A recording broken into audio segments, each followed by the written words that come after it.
Hello, and welcome to Shane's Microscope. I'm Shane, and this is my microscope. Let's take a peek.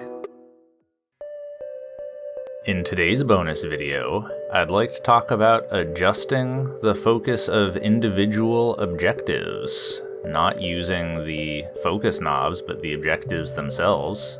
Why do we want to do this? Well, here's an example. Switching from 10x to 40x, we see I need to refocus. And that can be mildly annoying or extremely frustrating depending on if you're trying to follow some fast-moving thing in your microscope. So why does that happen? Well, the standard distance from the top of the objective to the sample is supposed to be 45 millimeters. But again, we have to remember manufacturing tolerance. Do you think an extra 5 microns in either direction is gonna be cause for rejection? Of course not. They're gonna ship that right out the door and sell it to you. And that's not unreasonable. I mean, a micron is an incredibly small unit of measurement. It's a millionth of a meter. But as we just saw, a couple of microns when you're zoomed in 400 times is a pretty significant distance.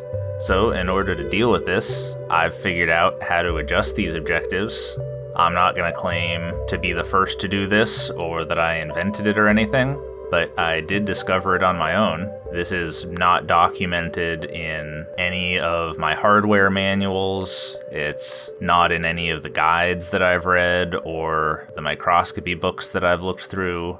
So I just wanted to show you what I did.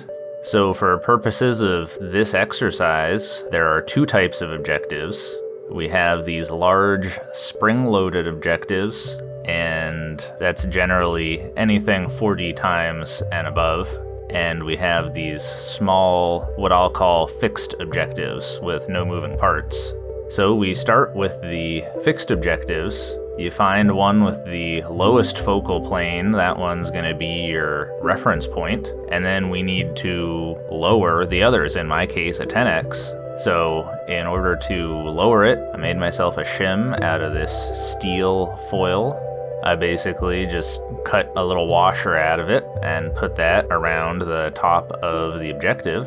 And now you can see that the 10x and the 4x are reasonably close. I mean, it's not perfect, but it's less than a shim's difference, so that's good enough for me. So next we've got the spring-loaded objectives. These are actually easier because they're adjustable. So you start by taking off the protective cover on the objective. I'm sure different manufacturers have things a bit different, but for mine, they just screwed off in the normal direction.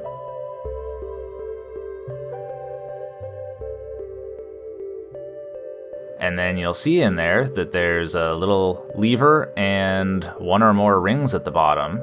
That lever can move up and down, and that changes the position of the spring-loaded objective. So we're just going to put that back on the microscope, and instead of focusing with the knobs, we're going to focus with those rings on there so that it matches the previous objective in the lineup. And then that protective cover just screws right back on.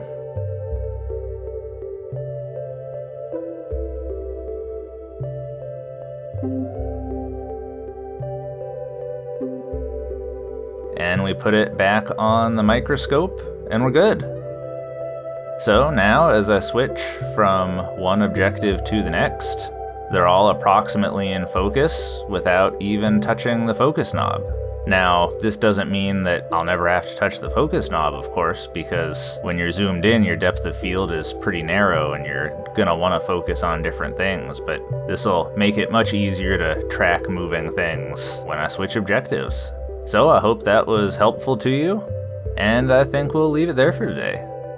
Thanks for having a look with me. Until next time, keep on peeking.